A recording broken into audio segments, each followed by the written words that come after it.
But he's like, hey, Mister, follow me.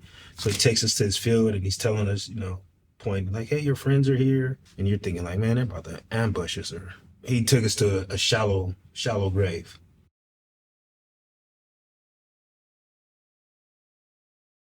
What's up, Mike? What's up, man? Here we are again. Right back at it. Right back at it. For people that don't know, Mike was my first interviewee ever on the show. So if you go back and watch that interview, you can see how shitty I am. No, I think you held it. Man, I went back and watched that, and I don't have no like assistant or anything. So you're trying to pay attention to the camera, making sure it's on, making sure the audio's good, listening to what you're saying, trying to store 3 questions in my head I want to ask you. It's wild. And so I remember I was, when I kind of watched that back a little bit, I was asking you questions you already answered, and I was telling myself, Josh, shut the fuck up, bro. Like, I think it did good. Yeah. Came a long way, though, for sure. Anyways, so this is our new setup, man. You're the first. I thought it would be good luck to have you back since you were the first interviewee. For you guys that don't know, Mike and I go way back. We served in the Marine Corps together, and we met in what, 2000? Yeah, 2000, yep. Yeah, we were at a Marine Corps Security Force Company, Bangor, Washington. We're gonna get into good times. We're gonna get into a lot of stuff that we didn't talk about. Let's just start off with Bangor, man. How we met. Do you remember the first time? You remember the first time we met? Yeah. So Bangor Security Forces Company, for just a little background, basically is where it's a Navy base where they restore nuclear weapons. So the Marines are there for security to guard the nuclear weapons. And so you stand different posts. And before you can go on post, there's a program they call orientation. Yes. So orientation is like they pick you up from the airport and they say, hey, for 2 weeks, we're going to teach you all the stuff you need to learn, or the baseline to stand on post. And there's a lot of stuff you have to learn verbatim, deadly force and all these different rules. And it's like, so they give you this packet. It's like super thick, this packet. So you feel like you're back in high school, all right? You avoided college and came to the Marine Corps. Now you're studying, no cards. And you have to learn all this stuff verbatim day one. And I remember I had Corporal Smith, dude, pretty mean dude. He was all roided out, huh? Yeah. I mean, I would guess. I remember that dude. That dude was mean. And he's like, you gonna learn all this stuff verbatim? And I'm like, there's no way we're gonna learn this verbatim. They pick us up from the airport. It was raining, and it was from what I remember, it was late, like 9 or 10 o'clock at night or something. Could have been earlier, but it was dark. I know it was late, and we're tired. We're ready to just go to sleep or whatever. And I remember they're like, you're gonna learn all this stuff, and this is how it's gonna look. Yes, you Gutierrez. Yes, Corporal. Get up here.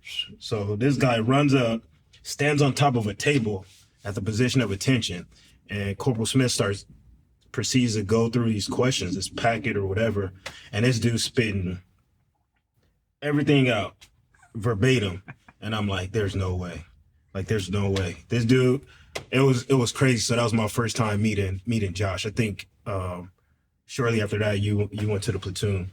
Yeah. So, yeah, because I was still in orientation right there. That's why he was able to call me and made me stand on the table. Yeah. But man, they drilled that knowledge right into us. It was pretty he put me on the spot like that. And then we ended up in the same squad. Yeah. Which was the best squad. Yes, right. Second squad. Second platoon, second squad. Mm-hmm. Talk to me how you got. How did you get into security forces? Like, what was your recruiting experience like? How did you manage to go there before going to your infantry unit? The recruiting experience. So the school I went to was Locke High School. So it wasn't one of the best schools. We weren't known for, at least in the Marine Corps world or recruiting world, for like really good candidates. So it was me and my best friend that I grew up with. We both scored pretty high on the ASVAB. So the recruiter was like I knew what I wanted to do because my brother was security forces as well. So I'm like, I want to do that. And the dude's like, okay. But he sent me the maps. And funny, before I shipped to boot camp, I told the guy, was like, oh, what's your job? Your infantry. I'm like, yeah, security forces. He's like, no, infantry. And I'm like, no, homie, I'm security forces. So he made some phone calls. And so that's how I found out about it. And then when you're in security, the basic school in Virginia, they give you a wish list of where you want to go, East Coast, West Coast, or overseas. And so I ended up in Washington. Was that what was your pick list? I think my pick list I think West Coast was first because I wanted to be close to home. If I could do it over, I'd probably pick something different and get away. You said you went to Locke High School. Mm-hmm. What was where's that at? Where are you from? Talk to me about where you grew up and what your childhood was like. So Locke is in I guess you would call it Watts, South Central LA. South Central LA. Single mom. It's me, I'm the youngest, me, my brother, and my sister. And my brother was a Marine, my sister joined the Navy. So military family, I guess you could say. And then growing up, I don't know, gangs. I was growing up in the 90s, like late 80s, early 90s. So gangs was huge, drugs huge. So I had to navigate all that. I walked to school every day. So that was a part of it. And it's funny thinking about how we grew up with the gangs and stuff like that. Even though I was in the Marine Corps and ended up in security forces is, they call it PRP, personnel I don't remember, personnel reliability program or something like that. That's right, yeah. So you have to get like a secret clearance. But so with this secret clearance, it's funny the way I grew up, the culture, the gang culture, it kind of like, I wasn't a gang member, but like that kind of mindset came with me. Yeah. Into second platoon, second squad, which translated into people getting roughed up when they walk past our thing. But that's right. Yeah. How did you, growing up in the Watts area, I imagine you had some peer pressure to maybe get involved in some gangs. How did you manage to work your way around that? Definitely, peer pressure. Anybody that grows up in the neighborhood, even if you're not from there, people if you grew up in a certain area, then you're associated with that area. But the way I avoided it, my mom was pretty, she's single mom, she's working hard, but she kept us involved in stuff. Growing up, I rode horses. So that kind of kept me away from some stuff. Did some karate growing up, and I had some good male figures. My grandfather, who was a Korean veteran, my martial arts instructor, K.F. Roberts, that dude, he was on us. He's more like a father figure. So we would mess up. Like I remember one time we were doing bad in school, me and my brother. My mom's like, "Oh, you can't go to karate today." So we're like, "Yes, can't go to karate." So this dude, K.F. comes, he knocks on the door at like 4:30, like, "Hey, where's Mike and Dee at?" And she's like, "Oh, they've been messing up in school. They can't go." He's like, "Oh, they've been messing up in school? You didn't tell me that." And he was like, I'll handle it. So that was terrible, right? He wore us out. But it was just that kind of discipline that kept it straight. And then that's good. So you had good male role models to look up to. I think that's a pretty big deal. Because most people, or a lot of people growing up in that environment don't have that. They get sucked into that peer pressure, joining the gang because you want to be part of something. Mm-hmm. Man, I remember you'd be seeing Cadence all the time. Walking around, just walking the catwalk. Left, right, low, right. I remember. So boot camp must have stuck with you. Talk to me about that, man. Do you recall any specific stories from boot camp and that environment change from where you grew up to getting into boot camp? Yeah, boot camp was interesting. I went with my best friend, so it was a buddy program, but I mean, we're in the same platoon, so that made it a little easier. Met some good guys there. It was a culture shock for me because where I grew up and the school I went to, Hispanics and blacks, that was it. I think there was like one white dude. He was a gangbanger. It was funny. Really? They called him Milk from whatever. I forget what neighborhood he was from. Some Crip dude, but it was the only white dude like I saw besides teachers. So boot camp was kind of a shock, like culture shock, but. My best friend Art Kelly, this dude in the shower. So we all take showers together in boot camp. We all had to shower, and this one particular guy was like kind of like a bully. So he used to bully. He used to just like talk smack to everyone. So I remember one time we're in the shower. My buddy's like, "Hey, look," right? And I look down, and this dude's peeing on this dude's foot.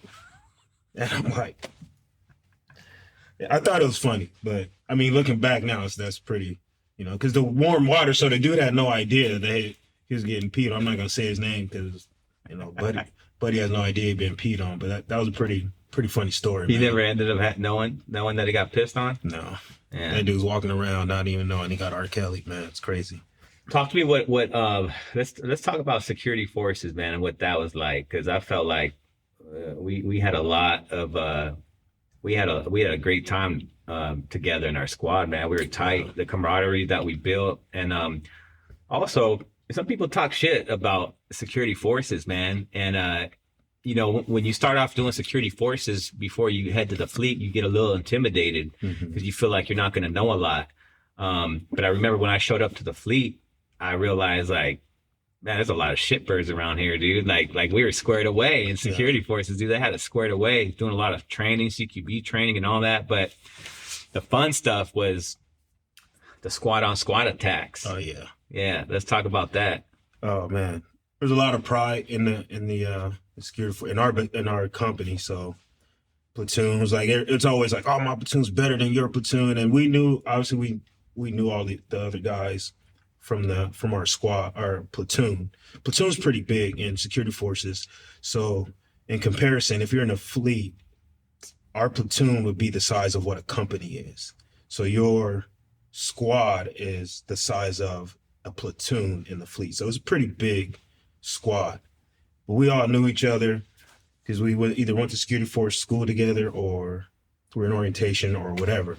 But we had our different areas on the catwalk. And so this is kind of where that LA gang culture comes in, is you stick to you hang out with your guys, your squad, and you don't go to another NCO from another squad and ask them anything. You go to your NCO. You definitely don't walk on someone else's catwalk catwalk is like basically like the walkway area in front of where you sleep at. Guys from other squads would come over not knowing, hey, is PFC Johnson here? Oh yeah, he's in here, and come in the room, and then we proceed to beat him down, beating dudes up. I remember there's this one guy, I'm not gonna say his name, but he did this move called the atomic knee. So he would jump off of like a dresser and just boom, knee drop someone like right in the side of their leg, and then when the beat down's over, this dude can barely walk out. And then we would also do things where like even like inner squad stuff where they'll be like, hey Mike, you got mail in room 202 or whatever, and you're going like, oh man, my mail, let me go get my mail. And you walk in, and then there's like the whole squad there, and then you get that squad beat down. So if someone ever told you got mail, you knew what was coming. Yeah. But I remember, man, sometimes we just, you'd walk out your barracks door, and you see someone just lurking around from another squad, and our call was always at the hooty hoo, right? And you see, oh, we got a third squad dude up in here, hooty hoo, and everybody come out, drag dude into the room, and beat his ass, and then send him out. And then sometimes they would try to come back with some other squad members, but I don't know. We had our dudes were pretty solid. Yeah, in our squad. Nah. So yeah, they were squared away. I don't think we lost too many of those fights, being honest. Nah, our squad was squared away. We're a little biased, but rest in peace, Bass, Aaron right? Bass, yeah, Aaron. Most squared away Marine I've ever known. Yeah, that dude was. Yeah, so like he was like the style. Like, damn, this dude's boots are always polished. Uniform. I mean, the security forces, there was that high standard. Your uniform always looked a certain way or whatever, but this dude was always like. I remember walking into Bass's room. Aram's his first name, and every time you walk into his room, it was like full of the little mini figurines, and they all had to drop on you. He had snipers on top of his lockers and stuff that were aimed at you. All the little army men and everything. People rappelling from the ceiling, and he was always on the phone with his mom, Miss Johnson. Always, yeah. He was a big mama's boy, but he could run the shit out of you. And he could do pull-ups like none ever, man. Actually, I remember. I'm gonna tell this story. I remember taking Aram home to LA because you know we used Go to home every week. we used to take those free mag flights. Right, they're Mac right? MAC. Yeah. Yeah. Military Air Command or something like that. Mhm. And they used to leave, I remember, like at 9 a.m. on Saturday morning and come back in the afternoon on Sundays. And I took Aram to LA and took him out with a few women. And we went down to Mexico. I took him to Rosarito. He's never experienced nothing like that before, man. He was, you know, all the girls are coming up to him, shaking his head, pouring tequila down his mouth. They were doing an ab contest for the men. I was like, Aaron, you got to get up there, because you remember Aaron was half black, half Italian, right? Right. Yeah. He's a great looking guy, green eyes, just shredded, just six pack shredded. Dude looked like a Calvin Klein model. Yeah. I remember making him get up there. I said, you got to go do this. You got to get up there, Aaron. Come on, man. Get up there. And he was so shy to do it. And all the chicks were like pushing him on stage to get up there and do it. He used to tell me, like, man, Josh, I never experienced nothing like that. You know, I've never been to a party. Don't worry, Miss Johnson. He was on his good behavior, I promise. It's funny. I remember we're all hanging out. We ended up at someone's house on base. It's like base housing. We're having like this party or whatever. We're having a good time, turning up. I think people were probably drinking. I wasn't drinking because I was underage, but people were probably drinking, smoking weed. Of course, it wasn't me either. I didn't do things like that. But yeah, we're there with these Allegedly. people, allegedly, right? These Marines, young Marines, and you know, I think there's girls there. I think the guy that let us use his house called. I'm like, hey, he wasn't there, but like, hey, my neighbors just called and they said they called the MPs and they're on their way. So we started freaking out. I remember the call. I forgot whose house it was, but they said that I forgot who picked up the phone or what, but it was like, he was like, what are you guys doing, man? My neighbor said that they could smell weed, and they called the MPs, and the MPs are on their way. We started freaking out. We're all paranoid. So I think we like ducked out. We were like trying to run, ended up in someone's car. This was after the Marine Corps ball, right? The night of the Marine Corps ball. Yes. Yeah. We all ended up over there. Some after hours. I think like the next day or like the day after we had like a surprise piss test or something like that. Oh man. But it was like, because we're like, again, we're PRP, right? So we're like this secret clearance. And at the time, people were getting kicked out the Marine Corps for test positive for marijuana. Of course, none of us did. We all passed the piss test because we weren't smoking weed. But yeah, we don't know what the neighbor was smelling. But the one of the guys that ended up getting like processed out, was he there? The dude that got kicked out for smoking weed? No, dude. Hicks? Okay. Yeah. Dude, there's people smoking weed. I remember we ran across this field and just went back to the barracks. And then I think that was a Friday or Saturday. A Saturday or Saturday. And then I remember being in formation the next day, and it was because it was like a Sunday, and they were going around knocking on doors, telling everybody to form it up. They gave a big speech about, we heard, you know, that people might have been smoking some weed and this and that. And they did like 4 or 5 random drug tests within 6 to 8 weeks. Yeah.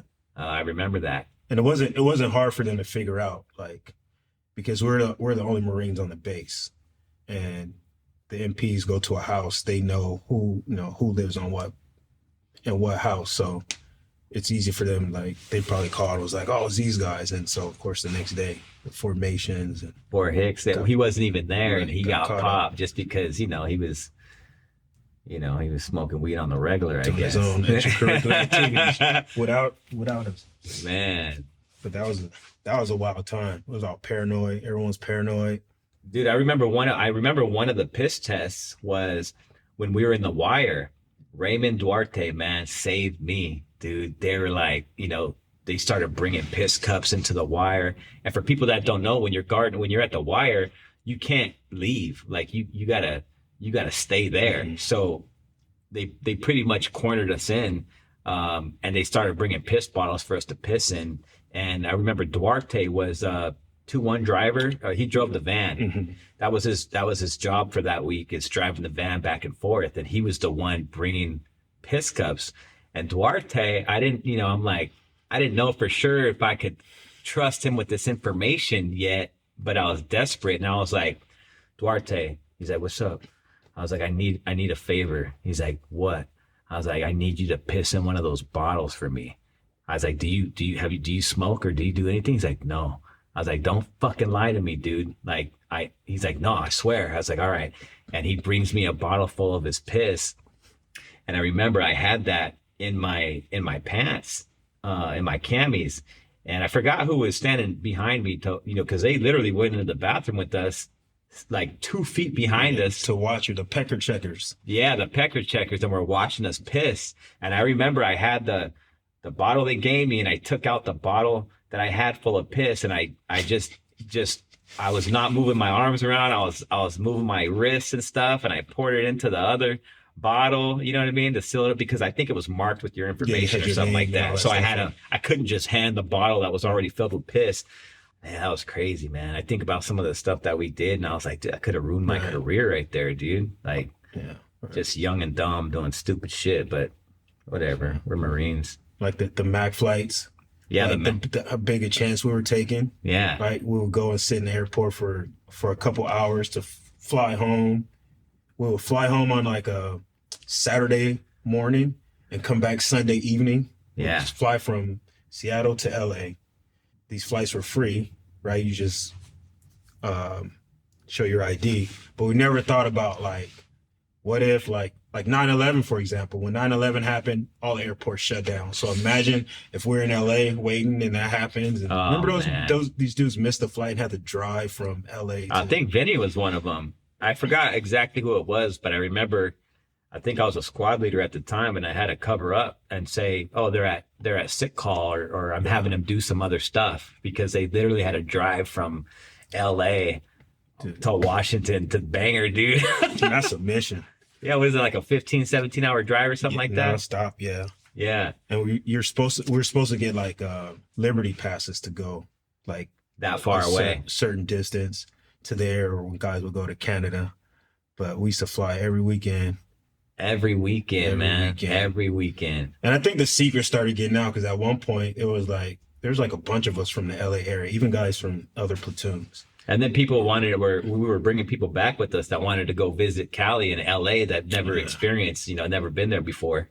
Like Aram was one, Aram, like I took him to Rosarito. Back. Yeah. So that was like the good part, I guess, of staying close to home. But that's how I discovered the USO. I realized that we could go to the USO and they had all this free food and sandwiches and all that. I was like, oh hell yeah, this is nice. Yeah. Do you remember the V-150 rollover? But the V-150, right, is this big, I don't even know what it is. It's like this big ass metal box. It's huge. It's supposed to be, I don't even know if it's supposed to be bulletproof or what it's supposed to be. It's probably it's old as hell. And so you have to go to like a special school, and you have your gunner in here. So you have the gunner sticks outside the little port.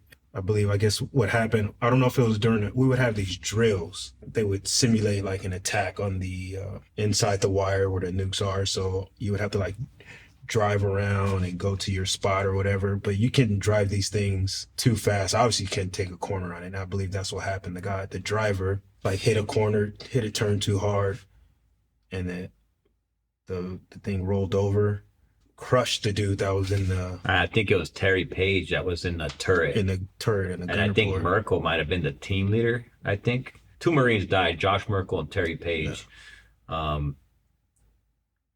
Yeah, man, that was crazy. That was unfortunate. That was in Bangor 2001, right? I believe it was. We're in security forces, so we're not expecting anything to happen there, right? Nothing at all. And everyone's close. We're all close. Even, guys from other platoons, but especially in your own platoon and own squad. So that was tough. Me and Merkel was the homie. He was a big old corn-fed dude, huh? Yeah, that dude we would go out, I remember, and he would hey, go start something with those dudes. So if they say something, I could beat them up. Like, the dude was funny. I think it was a wrestler or something too, if I'm not mistaken. Right, yeah. I just know he was a big boy. Mm-hmm. Yeah, Josh, he was cool. I think, where was he from? South Dakota or something like that? Yeah, one of the Dakotas, sure. I believe. Yeah. Talk to me about, do you remember where you were during 9/11? Because we were at Bangor during 9/11. Do you remember how that unfolded for you? Yeah, 9/11. I remember that. I had so I it's funny. I left the platoon and I ended up going to headquarters platoon to be in charge of the orientation program. So I remember I was in the office, and you see these the airplanes hitting. You're like, oh my gosh. And we're gonna lock down the base. We're gonna do all this crazy stuff. But it was just that was a crazy experience, just being there. And that's something, obviously, like, I think anyone that was around during that time, everyone remembers where they were. And because we're guarding these nuclear weapons, so we're thinking like, man, are we next? You know what I'm saying? What's gonna happen here? And then the transition from that to, like, you're kind of anxious to get out of there, get to the fleet, because we're thinking these dudes are gonna go get some, so you want to be there. But I remember they were like, oh, you can't go home. You got to stay on base. I was living off base at the time, so I was kind of stressing about that too, though. Did you have off-base housing? Yeah. Because you were married, right? Mm-hmm. Yeah. Yeah.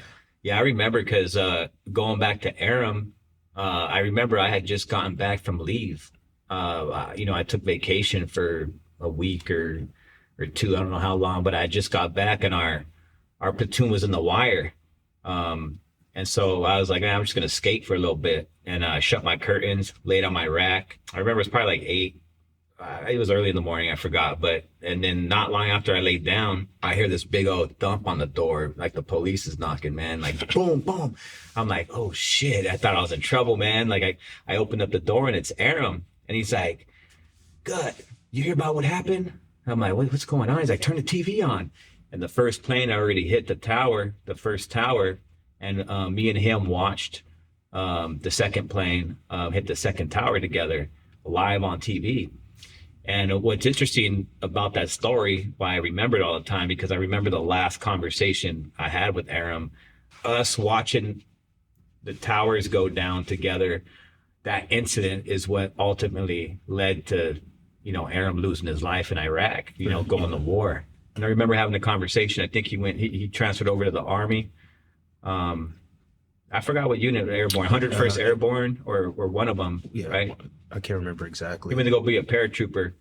And I remember I called him, and he was packing up, getting ready to go on deployment to Iraq. He was getting ready to take off, and we had a conversation, and I just remember telling him, be safe and love you. You know what I mean? And that wasn't typical, like, common to tell each other that. But for some reason, man, we told each other that, and that was the last conversation I had with them. And so it's wild to think about that. He's from New York, by the way, too. So I'm sure that was like. He's from Niagara Falls, right? Aram was a great man. Talk to me about where you went. Where did you end up going from, 9/11 happens. Eventually you end up going and checking into the fleet. Mm-hmm. What unit did you get assigned to, and what was your welcome like? I went to 2-1, 2nd Battalion, 1st Marines. And that's in Pendleton, Camp Horno. And ended up in Golf Company, which is a helicopter company. And since I was a machine gunner, I was in the weapons platoon. And it was intimidating going there, because I'm like, you've been here for 2 years, basically out of the fleet and I was going there as a corporal. So usually when you leave security forces, you go to a company that's kind of on the upswing or work up, that they're going to deploy. And when you deploy, obviously you need to be like, as an NCO, you got to be on top of your stuff. And it was kind of intimidating, but the group of NCOs that I was around, they were pretty welcoming. It wasn't what I thought. I heard stories about people being, or like security force guys, and everyone's like, "Oh, I'm not going to talk to this dude or whatever." But what rank did you go over? I was a corporal. You were a corporal, yeah. So when I got there, so it was pretty cool. I mean, when I went to a school, it's called Machine Gun Leaders Course. So in that course, it's supposed to be the equivalent of what an 11 would do for squad leader course.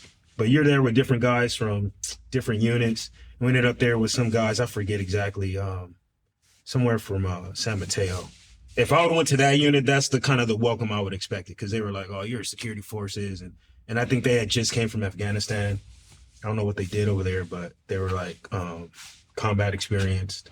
Yeah. So those dudes were like, "You're security forces," but there was one guy that Gomez. I won't forget Corporal Gomez. I don't remember what unit he was with, but that dude during the school was like, he was very helpful for me. So I thought that was cool. But So you jumped in, you got jumped into a workup? yeah, we dropped into a workup. So we're doing a lot of field ops, just a lot of training. But it's crazy because so you're doing all this. You're on the ship for like a week at a time at sea, period. Call it, getting you acclimated to the ship and flying around. I'm in a helicopter company and pelling out a helicopter or fast roping. I'm sorry, out of helicopters. It was a huge difference from security forces, and then now you're like running through helicopters and at nighttime and shooting machine guns and stuff like that. So Yeah. but it was a good experience. Yeah. I had a good time. When did you end up going over to Iraq? We left for deployment. We're on the Westpac. So we left, I want to say January, right after the holidays, I think. Yeah, January of '03. Oh, wow. Just a few months before the war. January of '03, we left. I don't remember exactly when, but we left. And then we were supposed to do, I think we kind of knew what was going to happen, but it was supposed to be a regular cruise, which would have been cool to hit a bunch of ports. But Oh, so you were on a ship. What ship were you on? the Tarawa, USS Tarawa. So it's a LHA. Yeah. So there's helicopters, jets. It's pretty big boat. What's it like? Talk to me about what the ship life is like. Ship life, man. Ship life is terrible. Ship life is terrible. You didn't like it? No, it was terrible. The ship looks big until you're out there for like a couple weeks. Then you're like, damn, this thing is small. And then like the berthing areas, I think like the beds are stacked. Like there's like 6 beds or 6 whatever, like bunk beds. But I think it's like 12 inches. So you're like laying down. It's like you're like in a coffin. But luckily at that time, I was a sergeant. By the time I got on ship, kind of you get a little lucky. Maybe there's like 6 or 7 or 8 people on your row. There's only like 2 or 3 NCOs, but it was terrible. The best food ever, and you can attest to this, was at Bangor. Oh, yeah. That chow hall, that was the best. So that was the bar, and then I went to Horno, and then everyone knows that those chow halls suck. It's terrible. The food wasn't that great. I mean, you're close to the guys, so that was a good thing about ship, was like you're close to these dudes, which can be good and bad because you got guys that don't take showers and you're living close. But you're playing cards and doing all that stuff. On the way over there we were playing cards, but my platoon sergeant was big on training, so we were always doing something, even on ship. Ship life was interesting. And then if you're on the boat for, I think it's like 30 days, you get like a beer day. I think we hit that like once. Yeah. But I wasn't drinking beer. So. Did you guys stop in any ports? I think Singapore is the only place we stopped and got off on the way there. So you got the chance to experience Singapore? Yeah, What was that like? Singapore was cool. Yeah. Why you smile like that? What'd you do in Singapore? Bible study. Read the Bible? Yeah, me and the guys sat around. No, it was cool. It was clean. Probably one of the cleanest places that I've ever been. But it's like all the Marines we're all in like the same place. You're at these different clubs you go to. So you're at the club, turning up, drinking, whatever. You see guys going off with doing different things, whatever happens. Does Singapore have a red light district? I don't know. Okay, I just know that anywhere there was a red light district, Marines just go ape shit. Yeah, I'm not. I don't know. I know because Singapore is very, but they're very strict though there. So I don't know if you remember, like years ago, some dude littered or something, and they like flogged him. So this place is like very strict, but I know there's a club they call 4 Floors of Horse. So it's like this club, and there's like 4 different floors of music and whatever, but you go in there and you can be like, oh, if you're into that thing. Yeah. If you're not studying the Bible. That's it, man. Bible study. Yeah. We did. Well, what was it like going into Iraq, man? What was, when you took off on that float, did you know that you guys were going to go to Iraq, or was it still up in the air? They didn't say, hey, you're going, but we knew there was hints. With our workups, some of the things we were doing, then the news. If you watch the news, then you see all the stuff that's going on, so you kind of have an idea. And then they're putting all these resources and assets in one area. We're like, kind of figured it out. And then at some point, we were in Kuwait, tent city. We're in Kuwait, and at some point they told us, "Hey, you guys are going. We're going to go." So we started training for like the little area that we were going to go into. Like drills. Yeah, drills and like raiding rooms or doing whatever. And then we flew. I don't remember the exact date, but I flew in. We were on a helicopter. We landed, and like one of the things broke. I was in the weapons platoon, but we had these. We were in these Jeeps, so they always transported them on 53, CH-53 Super Stallions, which they opened from the back. But one of the helicopters landed and the gate broke, so they couldn't get I don't remember how they got the door open, but so that was my experience going into it. And then one of the Marines AD'd. As soon as we land, he's like trying to charge the Mark 43 that shoots the grenades. You have to charge it a certain way. And then he charged it and it let off some rounds. Oh. And the XO was like, "Hey, how about you give us a warning before you start shooting?" I don't think he knew what happened. He probably thought getting shot at or something. Yeah, talk to me more, man. What was your experience like in Iraq? It was going in, obviously they're telling you all this stuff and you don't know kind of what to expect. So there's obviously nerves. You know, you're super nervous. We went in and did our first mission, which was we went to a port. So we handled that pretty well. And then after that, I remember driving. We drove to the outskirts of some city, and I feel like it took us hours to get there. And you already been up forever, just trying not to fall asleep, but just super nervous, man. Especially as a section leader. So I'm just like worried about, you know, can I perform? Can I do what's expected of me and get these guys home? Luckily, all my guys came back. We all came back.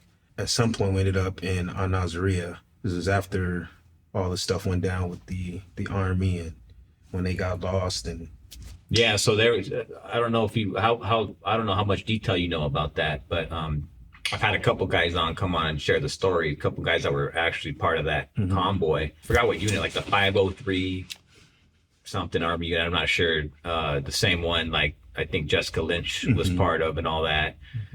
Got ambushed. Forgot how many POWs there were. Anywhere from like 4 to 6, something like that.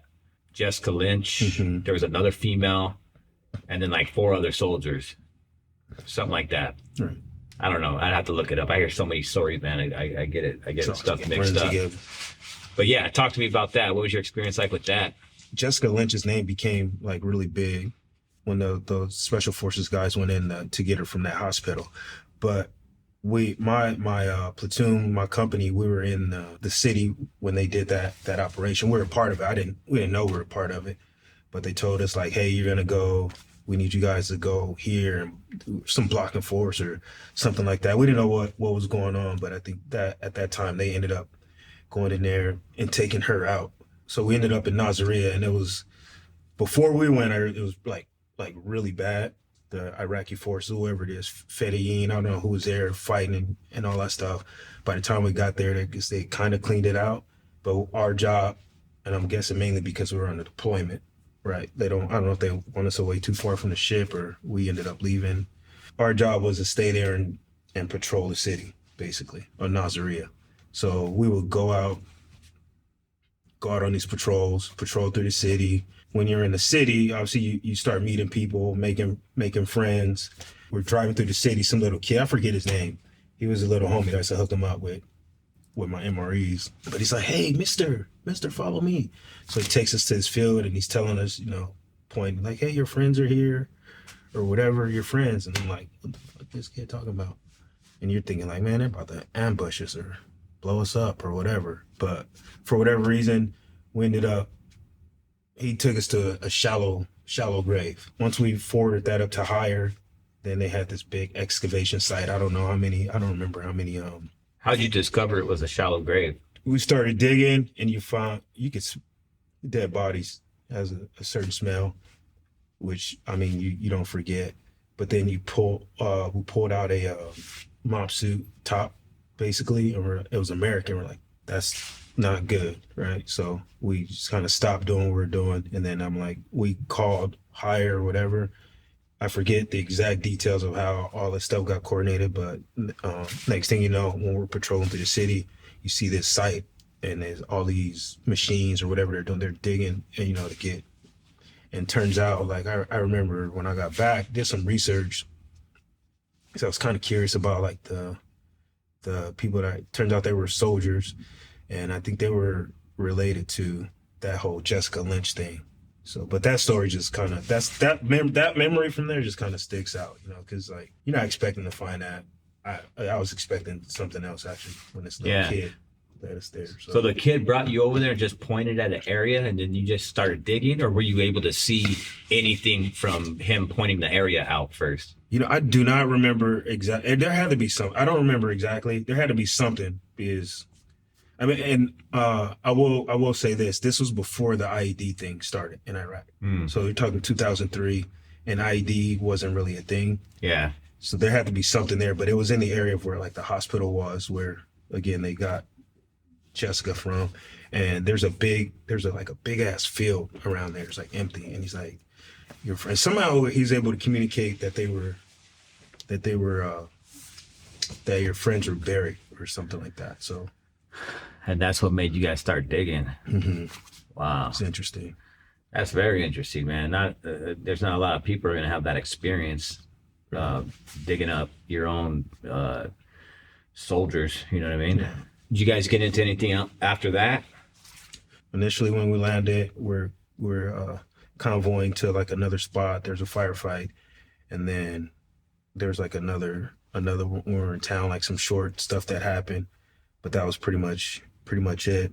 What did it feel like being all mopped up, man, during that time in Iraq? That was terrible. It was terrible. It started in Kuwait, wearing this stuff, and the alarm. I don't know if you remember, they'd be like, "Oh, wear gas," however they would do it, and put all this. So we had to wear the mop suit, and it's already 1,000,000 degrees out there. You're sweating, and then you're throwing on your gas mask. So I think when we first crossed over into Iraq, we were wearing it, and it's funny. The military's funny because they issue you this stuff. Hey, here's your mop gear. This stuff is good for 30 days, right? And then 30 days later, they're like, no, it's actually good for 90 days. So we're like, man, I don't even know if this shit works or not.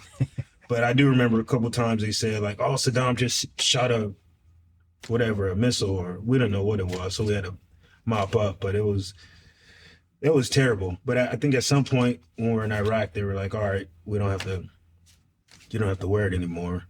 But I think one of the worst things is all the misinformation and you not knowing exactly what you're doing and what's going on. Right. I just remember going into Iraq, and we're just it looked like a big desert. And we're like, dude, is this war or what's going on? We're full mop. Hey, we're sitting here, start digging your fighting holes. You get halfway done. They're like, all right, pick up, we're moving. And it's like, damn, I just spent 3-4 hours digging this hole. Yeah. And I remember you couldn't find no shade. So in the daytime, it was just so miserable, and you were just waiting for the night to come. Yeah. And then when the night came, it wasn't less miserable at all. No, it was terrible. And it didn't make it any better. Like, again, I talked about how we're convoying from the port. We're called Qasr, from Qasr to, I don't remember where we ended up, but we're way ahead of our supplies. So we got to a point where we're like sharing. There's a water bottle. They're like, all right, here, you got to share this between 2 Marines. We barely had any food. And it's funny because my best friend that I went on a buddy program with, somehow he ended up on the same deployment as me. And he was with headquarters. So he was like with the judge advocate, whatever. He's like a legal clerk. But somehow like I was able to connect with him, and he would like hook me up with like boxes of MREs, or like, hey, here's a sat phone. You can call home. But that made it even worse though, just being ahead of the supplies, not having limited food. But I guess that's what Marine Corps does, that on purpose too, make you mad so you can fight. But I don't know. But you're right, man. The misinformation, and it was. Well, like earlier you said, you were like, I think we're part of the Jessica Lynch thing on blocking position. I remember there was the same thing with us. We had a formation. They talked about, I think it was Delta Force. I forgot who went in to get Jessica Lynch, but they're saying, oh, we're going to be part of this operation. And we ended up just being on a road, just like a blocking position. It didn't even feel like we were part of anything. It's just like, get up, we're doing this, sit here, wait a few hours. All right, the mission's over. And you're just like, what the fuck did we just do? Yeah. Right. The worst part about being like, a corporal, or you're just not in the know. You don't get told that everything going on. It's just like, hey, get your squad, tell them to do this. You guys setting up over here and do that. And it's like, well, what's going on? You know what I mean? Just go do it. And then your Marine's like, oh, what's going on? And then you look stupid. You're like, I don't really know. Just go do it. Because I told you to do it. Yeah, you're just repeating what your superior just said. You know what I mean? Just go do it. This is what we're doing. Don't ask questions. Were you able to make a phone call before going into Iraq? No, I don't think so. No, I don't think so. But then, like I said, the homie used to hook me up with the sat phone. Oh, really? So I like call, hey, what's up? Yeah. Probably wasn't supposed to do that. Probably violating all kinds of stuff. But that was cool to get to do that. What was it like coming back from that deployment for you? We got back on the ship, and the sailors were pretty cool. When we come back, they were like, oh, welcome home, heroes. And we're like, oh, okay, thank you. But we smell like you barely showered out there. Yeah. Like they would have the water trucks come wherever we were at some compound, the water truck come, and you're out there trying to shower, and you got some dudes looking over the fence trying to watch you shower, but you barely shower. So I know we really fucking smelled. But the Navy, like, they were really cool, really welcoming coming back. And then we hit a couple ports on the way home, and then we were back. So just that adjustment was coming back was, we like ramped down. We're on the ship, and we're just like kind of ramping down and kind of processing whatever to yourself, whatever was going on over there. But was your family waiting for you when you got back? Yeah, I came back when I actually I stopped in Hawaii, and I stayed in Hawaii and then hung out there for a little bit, and then came back over. And then my family, when I got home, everyone, I think we had like a little get together party or whatever. Everyone's happy that you made it. Shortly after that, I left the unit and went to Edson Range. Edson Range to be a marksmanship instructor or a coach. No. Started off as a coach for the recruits. I actually ended up as a recruiter. But it's funny, the unit that I was with, those guys went back shortly after.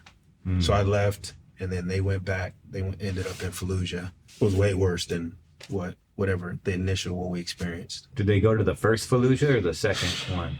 I want to say it had to be the first one, because I left. It was right after the invasion when we came back, and then I think they did like a 6-month workup. They were gone. They went back over. Talk to me about recruiting, man. What was it like getting into recruiting? I've heard that's a really, really hard job in the Corps. Probably the hardest thing I've ever done in my life, being a recruiter. Really? Yes. Like, I've done a lot of things, and that was like probably the hardest thing I've done in my life. What's so difficult about it? I was on the range, and I met a guy I got pretty close to. I think he just retired from the Marine Corps. He was like, he wanted to be a recruiter. I didn't really want to be one. That's what he wanted to be. But anyways, it didn't matter. The screening team, the Marine Corps sends this team all around the Marine Corps, and they, hey, fill out this paperwork. They make you go, right? They like, all right, you're going to recruiting school. Unlike like drill instructor, all the guys there that are drill instructors want to be there. I'm sure that I was around those guys, and they probably were regretting making that choice, because it sucks in the beginning for them too. They make me go to recruiting school, which I ended up graduating number 1. That's like the first time ever and only time ever I've ever graduated number 1 in anything. So you're in recruiting school, and you think, like, especially because I graduated number 1, I'm like, oh man, I got this licked. I'm like, I'm gonna be the man. And then they tell you, hey, you're going to Pottstown. What? Where the hell is that? You pull up the map. So I got sent to Pennsylvania. Oh, wow. And end of 04, 05, that means we'd already been in war for a little bit. And on the news. You got people dying, soldiers dying and all this other stuff. So people are like not feeling the military, especially the Marine Corps. So that made it difficult because you go from I'm a corporal or sergeant in the Marine Corps, and I tell you as a junior ranking Marine to do something, guess what? You're going to do it. Now I'm a recruiter, and I walk into this high school, and I'm dealing with kids, these 16, 17-year-old punks, and ribbons don't mean nothing. None of that means nothing. They don't, not saying that they don't have respect for authority, but it's like, I can't. But they don't have respect for authority. Basically. And I'm in their world. Right. And I'm trying to convince them to do this while all this stuff is going on in the world. So I was like, damn, I should have went and been a drill instructor. Oh, because those guys were coming. I mean, the duty sucks, but it's different where like a drill instructor, hey, you do this, they're going to do it. As opposed to like, I'm trying to convince you, your mom. And then we have quotas, right? Mission, they call it. Yeah. How many, what was the quota like? How many people did you have to enlist? Like, was it a monthly quota or what? Yeah. So there's the main station. So I was at Harrisburg, recruiting station Harrisburg, which was, I want to say the 12th recruiting district. And we're at the top for a minute in recruiting when I was there at least. But then it's broken down to substations. So I was at recruiting substation Downingtown, I believe that's the name of it. But I was at a smaller station. It's called a PCS, and that's where I was at. I was in Pottstown. But anyways, it just depends on how big your team is. I think we had 4 guys. So the normal mission at that time was like 2 per recruiter per station. So I think our mission usually was like 6 or 7 or something like that. So the quota's for the office, yes, not just an individual recruiter. Right, but you have your own expectation. Like, right. Hey, the expectation was like, hey, you need to put in 2 a month. You need to carry your weight. If you at a certain, especially at like a certain time of the month, like some months really suck. They call it FMAM. So February, March, April, May were the hardest times to recruit and put people in. Really? Because they're in the middle of school, so like either college or high school, right? So it's just hard to find people. So like the beginning, when you first start out as a recruiter, it sucks because you're like, you have no pool, like you don't have anything working or built up, right? As you get time out there, you have stuff that, this guy will pan out maybe in 2 months. But there were days, man, where we're working 6 days a week easily. 6 days a week, there's no clock. You're not punching the clock. There's no overtime. It's just, hey, every Saturday morning we're sitting in the office, all of us together. Here's your list. I'm sure it's different now. They probably have computers and stuff like that, but they get like a phone list from each school. And here's your list. Start dialing that list. And you're not allowed to leave this office until you get 3, 2, 1, which means you need to have 3 appointments Monday, 2 appointments Tuesday, and an appointment on Wednesday. So you're in there dialing these lists, and it's not a list of people that say, hey, I'm interested in the Marine Corps. It's a list from a high school, and you're just cold calling. Hi, my name is Sergeant Delery with the United States Marine Corps. What's your plans after high school? And they're like, man, just click. It was terrible. You're like a cold caller. It was terrible. Or you like go out and just walk up to random people. What's up, man? What are you doing with your life? You want to be a Marine? Nope. It was terrible. What was the ratio, being that we were at war? What was the ratio to like people saying like, yeah, I want to go fight? You know what I mean? Compared to like, hell no, we're at war. I'm not trying to go. Every Marine you talk to, I'll tell you this. Every Marine you talk to, they're going to tell you, hey, I walked in the office and I volunteered to be a Marine. The 2.5, 3 years I was there, because I ended up getting out the Marine Corps before I had my 3 years on recruiting. Think that I could count on one hand how many people walked in and did that. Really? People don't walk in and be like, especially during wartime. So that's what it was. People were like, nope, I don't want to go to war. I don't want to die. You're selling these people. That's what it is. It's like you're selling them. And like in the recruiters, I'm probably giving away the secrets. I'm sure they changed everything since then, but professional selling skills, that's what it was. It's like anyone that works sales, there's an opening and there's a close. You're always trying to close on people. For us, on Marine Corps, it's like I'm always trying to infantry is like a small percentage of the Marine Corps. So you're trying to explain to these people, like, there's all these different jobs you can do, right? You can go to college when you're in, you can do all, it's not just going and dying, but you sitting in the parents are like, I don't want my kids to die. And you're trying to send my kid to war. And it's like, oh, I remember I called one number and like, hey, can I speak to Johnny? Fuck you. Don't ever call my fucking house. I hope your mother fucking dies. I'm going to piss on her grave. And I'm like, what? Whoa. Right. And in the beginning, stuff like that I would take personally. But then I started to realize, like, it's the uniform. Or maybe people don't like George Bush. And I'm like, damn, I'm just trying to put these people in so I can go home. Because you're sitting here in office for all these hours. But it was terrible. Like, I would rather have been in Iraq. And I was like, I want to leave this place. I'd rather be in Iraq. It was terrible. That place it makes or breaks your career. We had a guy, this dude could never make mission. I don't know if he didn't care, talk to people, but this dude would always roll a goose egg. We call it donut. You get nobody in for the month. And if you do that, there's like, every month you go to like the headquarters, and there's a recruiter instructor and an assistant recruiter instructor. If you got a 0, especially if you sucked, the recruiter instructor, which is the senior recruiter there, he would come to your office every day and sit next to you every day. You're a grown man, and this other grown man is sitting, looking over your schedule, listening to you make phone calls, tell you like you suck, sitting in your interviews while you're like talking to people. You're driving around, he's sitting in the car with you. Micromanaging. Recruiting duty sucked, man. It was terrible. Wow. Do you have any positive stories from it? How long did you recruit for? Like 2.5 years or something like that. Do you have any stories of like pulling a young man or young woman out of like a specific life situation where the Marine Corps actually, changed their pathway? One guy sticks out to me. He was like, I actually still keep in contact with this dude to this day. And it's funny because he actually walked in and wanted to be a Marine.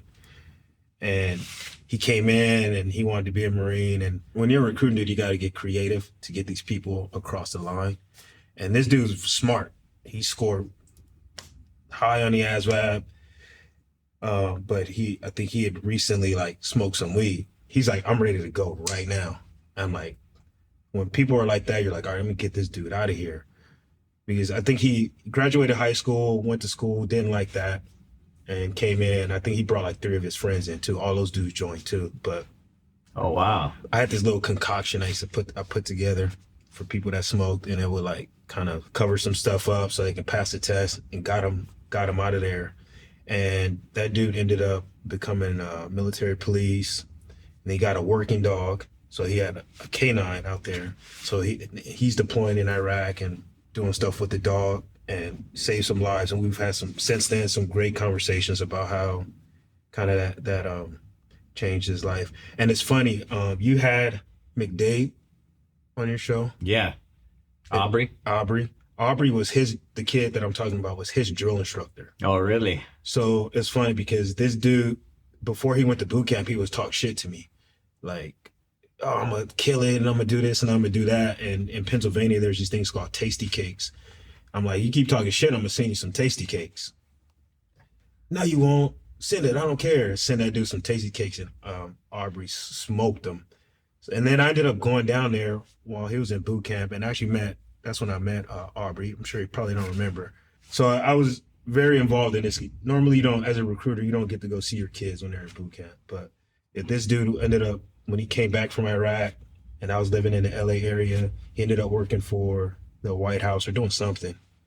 So he was escorting the president around with the dog. So we talked, but we still talk. And that's probably one of the more memorable stories. I'm sure people probably watching this that our recruiter probably like, man, fuck that guy. They're like, man, this dude was my recruiter. He lied to me. Hey, man, recruiters get such a bad rap. I always ask about everybody's recruiter experience because I get some great stories out of it, man. They're like, my recruiter told me I was going to do this, and I showed up and they said I was this. Yeah, I never told someone that they were going to get a job that they were going to get a job that they weren't. The Marine Corps, like we don't guarantee jobs. We guarantee job fields unless you're a reserve, unless something's changed. So that's where the selling comes in. Like, hey man, someone really wants to be an aircraft mechanic. Well, I can't guarantee that, but hey, we'll get you in this field. And maybe in that field, there's like 4 different jobs. So I can be like, hey man, you can do this and blah, blah, blah, and whatever. And I sell the possibility, right? I never tell you no or yes, but the possibility. So even like college, yeah, it's possible for you to go to school while you're in, which you can, but and I know, especially infantry is like, it's hard, it's tough. You can do it, but so, I mean, that's where I think we get the bad rap, but. Yeah, because it's technically you should be able to do it. Right. But you get to your unit, is your command going to let you do it? They're going to say, nah, man, we're in a workup. Like everybody, we got people going to assault climbers, coxswain course, it's raid week this week. We're doing, fast roping out helos. Yeah. It's like, you know what I mean? They're not going to accommodate your schooling, But it's possible. It's possible, yeah. So technically you're not lying. Yeah. It's possible, but it just depends on what unit and what job you end up having. Right. How come your recruiter experience got cut short? After that recruiting experience, I was ready to get out, to move on. It was tough. I was like, man, there's no way that I'm gonna stick around. What rank did you get out? I was a sergeant. Sergeant. So I was supposed to be promoted to staff sergeant. Because there's like different zones, and I would have been in the zone to be promoted, and you have to like, I can't remember exactly how it is, like declare or whatever, like, hey, I'm gonna do this or whatever to be promoted. And I had a conversation with my sergeant major, and he knew I was getting out of the Marine Corps, and his thing was, well, you're gonna take a spot from someone that deserves it, that's like staying in or whatever. I'm like, bro, I earned it. Yeah. I came out here on recruiting duty, special duty, right? And I have been somewhat successful. I wasn't the best recruiter. I wasn't the worst. Been successful. I deserve it. And I don't think he could actually stop me from doing it, but like the way the conversation was, it was just like, man, you know what? I'm getting out anyways, bro. I was like, fuck it, man. But when I look back, I'm like, dude, I should have pushed harder to take it, just, to say whatever, but. They're notorious for screwing people over that are getting ready to get out. It's one of those things where, well, you're not going to be with us anymore, so we don't give a shit about you anymore. And this dude took it, he took it like a personal attack on him. Like, I'm getting out. Like, how dare you get out of my beloved Marine Corps? Yeah. And then it got to a point where it was almost like, well, we're men. We can talk as men type of thing. And I'm like, oh, really? So it's like, why are you getting out? And at the time I had kids, and I'm like, well, I don't want my kid to end up like yours. You're not around, because this dude's an infantry Marine too. You're not around, you're always at work, you're doing all these deployments, and now your kid barely knows you, he's whatever. I don't want that for my life, for my, whatever. It went back from hey, we're talking as men to, hey, you can't talk to me like that type of thing. And that was after, I was already to the point where this dude had made it seem like I was personally attacking him for getting out the Marine Corps. So, just like, it's not a personal attacks. Like, everyone had their own things. And he's like, oh, you're going to get out and you're going to be right back. You're never going to make it. And I'm like. He's talking like it's prison. Right. Like, come on, man. Like, that. And I like, that was another point. Like, bro, this is why I'm getting out. You're telling me I'm not going to I'm going to get out. I'm going to be a loser. I'm going to be poor, broken on welfare, which I probably still make more money than you're telling me all this stuff. But you want me to sit in front of these kids and tell them, hey, become a Marine, and it's going to open up the gates so you can do all these other things. I'm like, this is why I'm getting out. I'm like, you don't even believe in the mission. And I actually do believe, right, that if you become a Marine or you join whatever branch of service, if you use it right, obviously it'll help you. But this dude's telling me that because he's upset. Like, oh, you're going to be a loser or you're going to be back? He might be projecting his own insecurities. You know what I mean? Thinking like, well, I wonder, what are you gonna do when you get out? And him having a fear of getting out because he don't know what to do with his life. I don't know for sure. I don't know, but I just know today people like to project their insecurities a lot, fucking online, everywhere. People got some shit to say About all everything. You're right. all the time, man. Fuck it. It's not his life. It's your life. You know what I mean? So, I mean, you chose to get out because you wanted to be there for your family. Like what? How is that not admirable? You know what I mean? So what was it like, man, transitioning out? How many years did you do total? 8 years. 8 years in the Marines, man. What was it like trying to integrate back into society for you? It wasn't that bad. And as I thought it would be, I hear stories about other people. And I think mainly because I was on recruiting duty and there's no base anywhere. So you're living in the community. So I'm already accustomed to you're out and about civilian life. Yeah, you're out and about amongst all the civilians. Right. Which I mean, and that's that job. Like I have to be able to integrate with these people if I want to get them to join the Marine Corps. Right. I have to be able to speak like you and not, instead of saying bulkhead, it's wall. Right. I need to talk normally, like, what's up, bro? And try to learn slang and all this other stuff. So I was already there. I wasn't really like your typical Marine that just, did what Major Payne, right? When Major Payne got out, I don't know if you remember the movie, but he got out and he couldn't integrate. So it was a little bit easier. I think initially, like my first job, I got out and I ended up, funny enough, like a recruiter in a recruiter role. Sales. Oh, really? I hated sales. I hated it. But I was working like for some college and I sucked. I sucked at that job, man. I mean, I was doing the same thing I was doing. It's different though, because the Marine Corps, like I know the Marine Corps, I have passion, and I can talk to these kids or to these parents about it, and I love the Marine Corps. But now I'm working for this company, this school, and I'm like, I really don't believe in this place, right? Like I feel like they're taking these kids' money, but whatever. I need to get paid. Anyway, I ended up getting fired. I got fired from that job, and it was pretty bad. Not bad, but it was just like. That was like kind of a reality check. Like, damn, like this is the real world. You know what I'm saying? But shortly after, I got another job working in like county jail, and that was cool for a little bit. But then, just wasn't for me. But integrate, it wasn't as hard as I thought it would be. I mean, I ended up staying in Pennsylvania for a little bit. That was tough. No family out there, but. Were you married still? Yes. Mm-hmm. They were with you out there? Yeah. Yeah, your kids. Mm-hmm. After getting out, did you ever experience any type of mental health struggles or anything? Like, did you, a lot of guys getting out, especially after being in war and stuff, and not necessarily just having to be in combat, but just adjusting to the military lifestyle and then trying to reintegrate, struggle a lot. You just spent the last 8 years of your life in the Marine Corps. It's, people don't show up to meetings on time. Right. People aren't considerate. They don't give a shit about the environment that you lived in the military. Some of the things that frustrated me was like, going to meetings, somebody say we're having a meeting at 10 o'clock. I'm showing up at 9:45 and people are rolling in at 10:30 and I'd lose my shit. Like, dude, you guys said the meeting's at 10 o'clock. It's 10:30. You guys think nobody has shit to do around here or what? Like, and people will look at me like I'm crazy. Like, wow, this dude's like, wow, he's off his rocker. And I'm like, am I? Right. People try to make you think you're nuts. You know what I mean? Fuck, maybe I am. I don't fucking know. Did you ever experience any struggles like that? Any frustrations? Did your experience in the military ever catch up to you as a civilian? Yes, but I didn't know it.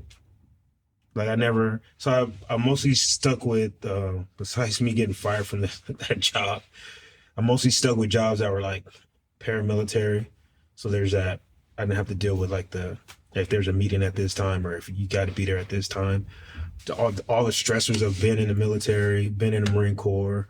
You don't really realize, man, like all the stuff that you're from day one, like from boot camp, that you're going through, all the stresses on you, all the pressure from the day I started boot camp to the day I got out. There's never any, I would say, like release, right? You don't deal with any of that stress. You just kind of, all right, cool. And then just keep it moving. I mean, boot camp, Like yesterday, not even yesterday, going to boot camp. An hour ago, I was at Denny's eating steak and eggs, and they were giving me everything I want, right? And then to now, all these people are yelling at me to going to School of Infantry, and now they're yelling at me, but I'm carrying a big ass machine gun, right? So I just got to suck it up because that's what we do, because we're Marines. Then you go from whatever security forces, hey, you need to learn all this stuff and go stand on this post, and then go to Iraq and you might die, or recruiting duty, you're working 6, sometimes 7 days a week. So there's never a break. So when I got out, there's that stress, taking it out on like family or people, or just being like short, or like to myself type of thing, not realizing that it's affecting everyone. So that was my struggle. But I learned it later on through therapy, or well, first of all, from people who are like, hey man, you're an asshole or whatever. And then like, nah, it's just you. And then you start taking accountability, and then you're in therapy, and then they start pointing out how our life is not normal, right? Because we're 17. I was 17 when I joined. But you're like, I guess supposedly your brain's still developing when you're that young. Yeah, I think all the way up to you're 25 or something like that. So you're talking about all these, I guess, traumatic experiences, I guess it would be called. But then the way we grew up too plays a role. But all these traumatic experiences, and your brain's still developing, and then you finally get out. And I guess that's a long way of saying like yes, it affected me, but negatively, right? But more so than I knew. I guess I would say I kind of not dodged a bullet, but like I just thought, hey, this is just how I am. I guess it could have been, I don't know, maybe it could have been worse, but. So you were married in the Corps, Mm-hmm. right? Did you ever experience, and I know you're not married anymore, Mm-hmm. right? But did you ever experience like your wife at the time confronting you about like you being different? You guys were together before the Marines, right? Mm-hmm. Yeah. So that's a unique experience. Did your wife at the time, did she communicate like her opinion? Like, did she think you needed help with anything? Did she notice any behavioral changes in you or anything like that? She said after Iraq, like the distance, like me just getting quiet or whatever. And I think that's when she started to notice. I don't think we ever mentioned help as far as like therapy or anything like that. I don't think that was like a thing in 03, 04, 05. I really don't think it was a thing, not even for the military. It's actually, when we came back on the ship from Iraq, they put all these Marines in a big ass room, and the chaplain came in. It's like, hey, you guys want to talk? And then everybody's like, no. And then, all right, cool. See you later. Like, yeah, I remember mental health wasn't a thing. I remember getting back from Iraq. I was literally a civilian within 4 weeks of Mm-hmm. me getting back, sleeping in a 3-bedroom house, 13 people living there, and me, a wife, and 3 kids who were sleeping on the living room floor. And 4 weeks before that, I was in Iraq. It was wild to think crazy about that, man. You know, Mm-hmm. It was just like, now what do I do with myself? You know, that transition is kind of shocking. Yeah, especially like that. But you just go through it. You know what I mean? Like kind of growing up with how we grew up and stuff, you're kind of used to, you know, a little bit of a rough lifestyle. Right. And I guess rough could be, you know, that's different for everybody, Mm-hmm. right? Was it really rough? I had a roof over my head. Right. I had, you know, and this was my in-laws, I was living with my wife's, you know, parents, and there was all family in there and everything. And so with delicious Mexican food, always cooking, you know what I mean? So you could look at it a few different ways, you know, but it's just a little bit of a shock just to be in war. Yeah. 1 month ago. And then A civilian sleeping on the living room floor with your kids. right. And then you go from, because you're in charge of whatever, right? You tell someone to do something, to now you're here, and no one gives a damn about ribbons and rank, and don't know what the uniform, and they don't, none of that stuff matters. You wake up and everybody is just carrying on with their life. Right. You just got out, you know, you did 8, I did 4 years. Everybody's getting up, getting ready to, you know, some people work, you know, Mm-hmm. people are going to school, people are doing whatever. And you're just like, damn, Like I don't even got, I think for the first while you're motivated, dude. I remember throwing on my silkies and fucking running out in town. Like, you still like, it takes a little while to kick that, you know what I mean? You're all motivated and then you're just like, okay, this is life now. Now I got to figure this out. Nobody's telling you.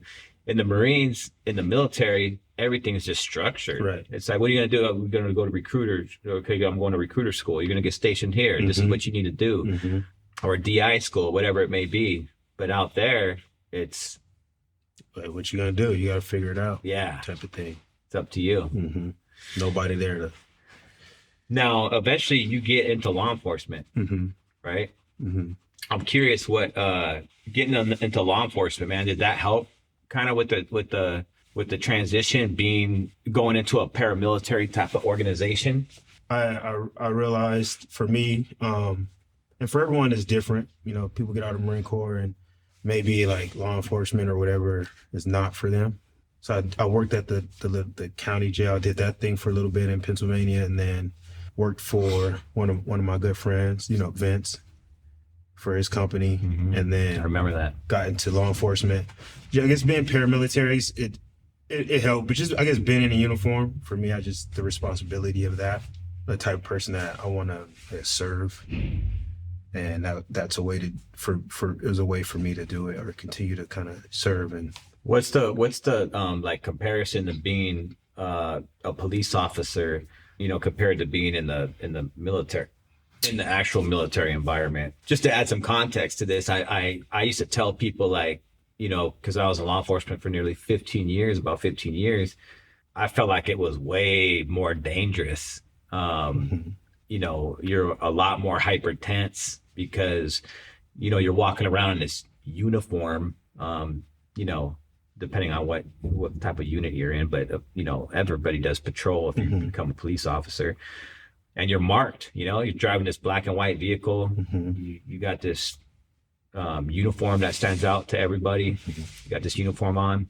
If somebody doesn't like you out there, they could just walk up to you and put a cap in your head, dude. And you know what I mean? Which you hear stories about, cops just parked behind a Stater Brothers or a grocery store, trying to get some rest or something, and somebody walked up to them and shot them, The military and law enforcement are kind of, they say paramilitary, but it's like, I think that's why some guys, I've known guys that got out the Marine Corps and went to go do this, and they're expecting the same camaraderie, the same structure. It's not that. Yeah, I don't agree with that. It's a paramilitary organization, period. That because I went into law enforcement seeking that camaraderie that we had in the Marines, and it never even came close. No, it's not that.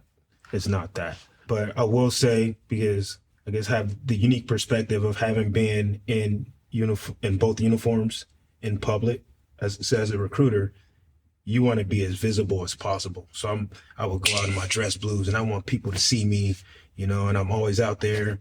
And in that sense, even with the war that was going on and people were like hating George Bush and they were like not as patriotic, people were still like, hey, for the most part, maybe get a meal paid for or whatever. But I'm not worried about like what's going to happen to me, like watching my back type of thing.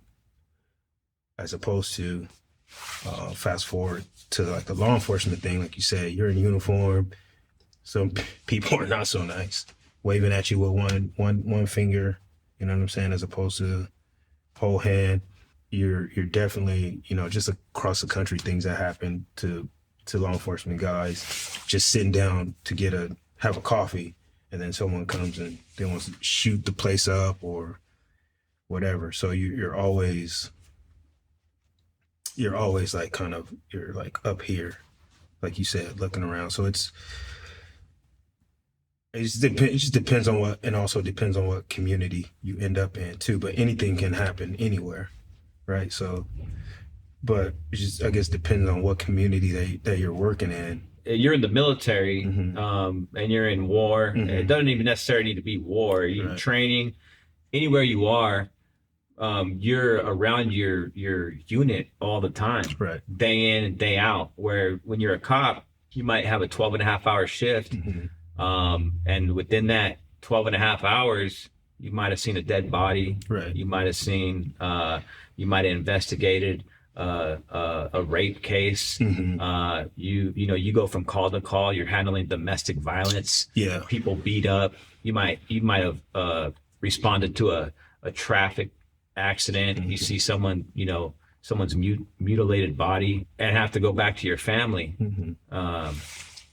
What's that like?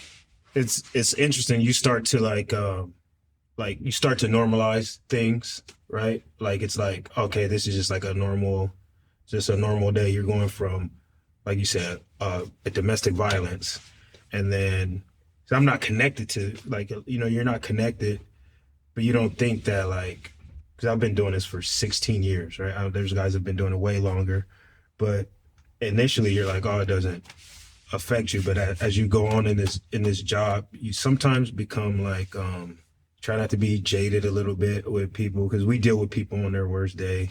But you definitely go from seeing something extreme to something completely boring. Now you gotta, like you say, you have to go home. Sometimes you don't want to talk about stuff to people, or they're like, oh, how's your day? So a person that works in the office, right? Their normal day, they come in, get the coffee, go to the meeting, make their phone calls, and they go home, and that's their normal day. How's your day? Oh, it's just a normal day. The conversation, because you're not gonna be like, yeah, well, I saw a car accident that crashed and burned, it's burning with these people in it. Or, you go to a call where this guy's abusing this 2-year-old kid that can't even speak, right? But that's your normal. So sometimes you're just like, oh, it's just a regular day. I'm all right. Nothing happened to me, so I'm good. Well, you see the worst of everything. Yes. Nobody ever calls the police for a good reason. Which is probably why a lot of people don't like us either. Because we deal with them on their worst day. So exactly. It's always, if the police are coming to your house, typically something's not good. Right. Do you think that makes a lot of officers, calloused and really hardened, because you see the worst of the worst? And I think what it leads to is, and maybe I'm talking about myself here, is you could never initially trust somebody because of all the stuff that you've seen come out of people that you would have thought was normal or something like that. And then you realize, wow, this person is doing this, this person was molesting their kids, or whatever it may be. Some of the struggle that I had was my wife is completely opposite. She's full of energy. She trusts everybody until there's a reason not to. And I'm like, no, distance yourself, do this. And, it's always like, oh, relax. You need to relax. And it's like, you're telling me to relax, but I've seen a lot of shit. Right. You know what I mean? This stuff really does happen in this world. And there's just some people that are completely ignorant to all the stuff that really happens. Yeah. They could watch it online all day too. And it's almost like it's not real to them. It's just entertainment. Yeah. And they don't put 2 and 2 together that, no, this stuff is really happening, and it could happen to you too. Yeah. But then it makes people, when you start to communicate that, it's like, oh, you're always too negative, tense, too worried, too, all that, Yeah. hyper tense. Yeah. Definitely makes you skeptical, man, of people and scenarios and situations. Skeptical for sure. You've done it long enough. You can see that anyone is capable of anything. I think we like to put certain people in certain categories. Teachers will never do that, or professional whatever will never do that until you're arresting them, or you see parents that beating the hell out their kids and stuff like that. So you're just kind of definitely makes you skeptical of people.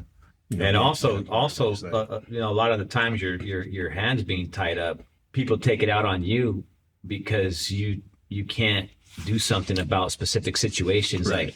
I remember going on child abuse investigation cases where you have to call, Child Protective Services, and they would come out and determine that the kids are all right, when you clearly know, nah, something's going on here. And then you have to, because CPS came to the conclusion that the kids are all right to stay in the house, you can't do nothing from there. You got to leave. And then, whoever called the report, it's like, you're just going to leave the kids here. Yeah. It's like, ma'am, I can't do nothing. Well, why did I call you? You don't do Mhm. shit. It's like, I'm sorry. There's nothing I can do. Like, what do you want me to do about it? And then, that lingers on you. You go home and that don't leave you. You know what I mean? You go home at night and you're thinking about that. And the next day and the next day and everything else that you deal with, How did policing change, with all the defunding the police? Because obviously you have the experience of being a cop before all that, and then still being in law enforcement through all that, and now after all that. Since the day I started until now, there's a lot more oversight on what we do and how we treat people, how we interact with people. A lot of it becomes political. I guess it depends on what you do. You know what I mean? Like, it becomes political as opposed to like, hey, this is just straightforward. This is the kind of like the right thing to do. Where maybe now you may wait a little longer before you, like, when you're going, you get a call, whatever, it's some young black kid or whatever, right? Cops may be more hesitant to kind of make certain decisions, like a deadly force scenario, right? Where maybe this kid's holding a gun, but it's down to the side. Maybe back in the day, like the decision probably would have been made quicker, but now the chance that even if you make the right decision and someone ends up getting shot or hurt, the political backlash is, so now guys are thinking about that. Because it depends on how the community responds. Right. Because they don't see it. They don't see it as this person has a gun in their hand. It only takes a second to lift that up and pull the trigger. They're thinking like, oh, they weren't pointing it at you. Why'd you shoot them? Mm-hmm. Now you're gambling with your life. Right. It's like, now you're thinking of like, oh man, am I going to get in trouble for this? I got to wait until this person is pointing the gun at me. And by then it might be too late. Right. So you have to make the decision. Like, you got to process everything different, and processing that information causes the chaos.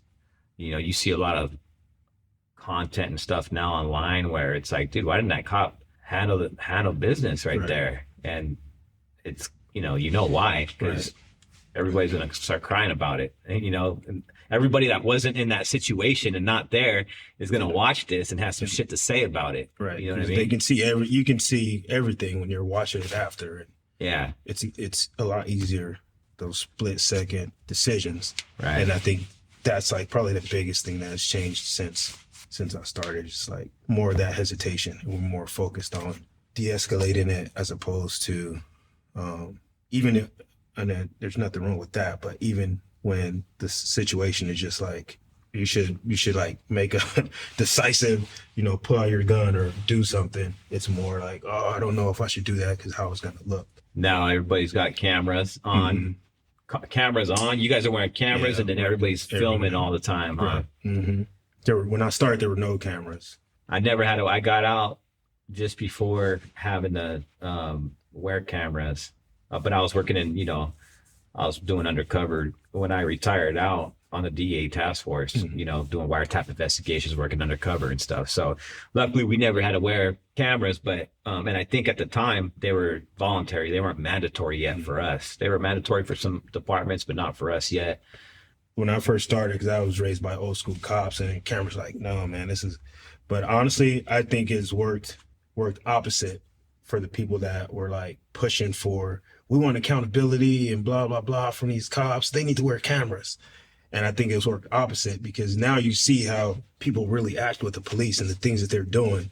And then the decisions that cops are making, the right decision.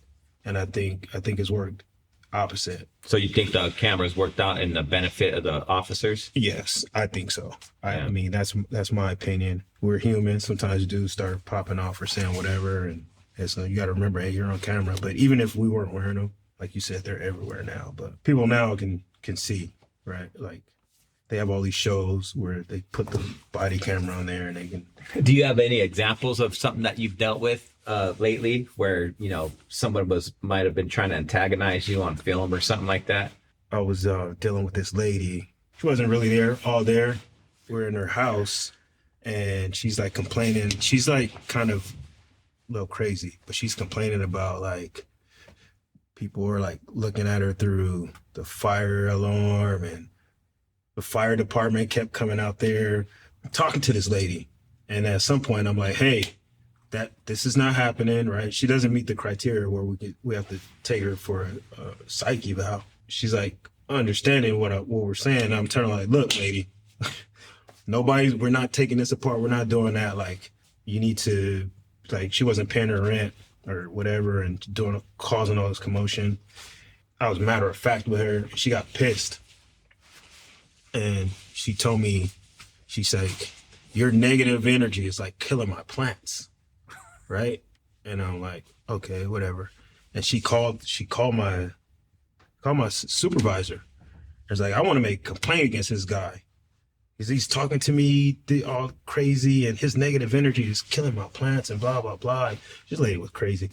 But they looked at the body cam and they could see like, oh, like that's not what's happening. So I think in the past where your word against this person's, that kind of helped. Like, oh, we can get rid of that.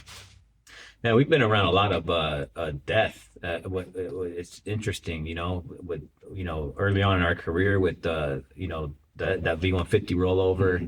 and then like all the suicides, man, it's wild. Yeah. I remember recruiter school, a dude killed himself in a wall locker. He hung himself in a wall locker. And these wall lockers are like 6 feet. He's a big dude. He's just like hung himself in the wall locker. I don't know how he did it, but it's like, you mentioned it, it's like a Marine in recruiting school. Mm-hmm. You're right, a lot of death, man. I guess that's just something you get, you adapt to in the military, whether it be training accidents, combat, lots of suicide. It's wild, dude. How many people we know that have committed suicide, that have taken their lives is pretty wild. Yeah. Which is one of the big reasons why, we started this Urban Valor, just to sit vets down and document stories, man, and start talking about their experiences, which has been crazy, man. It's been crazy impactful. It turned into something bigger than me. It makes me a little nervous, because people reach out, asking for help. I just feel like I'm just some regular dude, I'm like, I ain't shit, I'm the same as you, I wake up and I struggle too sometimes, you know what I mean? Right. Like, these stories have just impacted so many, man. I've read a handful of emails, man, where I've like teared up, dude. People reaching out like, hey, I was on the brink of taking my life 2 weeks ago, but I saw so-and-so's story, and me and him have similar experiences, and it really changed my perspective on life. Yeah. And I'm doing good now. And I read that, I'm just like, man, this is a lot bigger than me. And it puts a lot of pressure, good pressure, yeah. Right? Because you're doing a good thing. Mm-hmm. And you're doing a good thing by coming and being vulnerable and opening up and sharing your story. This for the second time now, so, but I want to do more, I want to do a lot more. I want to do, I was just on the phone with, yesterday on the way home from the gym, I get a call from a random number, and but typically don't answer a random number, but something told me to answer the phone. And it was a mom of a Army vet. And she just said, hey, is this Josh with Urban Valor? I said, yes, ma'am, it is. And she said, I got referred to you by somebody. I need help. My son's suffering from PTSD. The VA has prescribed him a lot of medication, and I think it's ruining him. And I think he's on the brink of doing something to himself. Mm-hmm. She gave me his information. I reached out. He hasn't gotten back, but it's like, man, that's another thing that, there's a lot of people online talking about, hey, if you feel down, just call someone. But dude, I get sick and tired of hearing people say that. Like, hey, if you're feeling low, just pick up the phone and call someone. Right. If you've ever felt that low, that rock bottom, you don't feel like picking up the fucking phone and talking to nobody about it. Right. I mean, just think about a time when you felt like, what did you feel like? I don't want to bother anyone with what I'm going through, or I'm in that place because I already think no one cares. So why am I going to call this person? And everyone's busy. No one has time for this.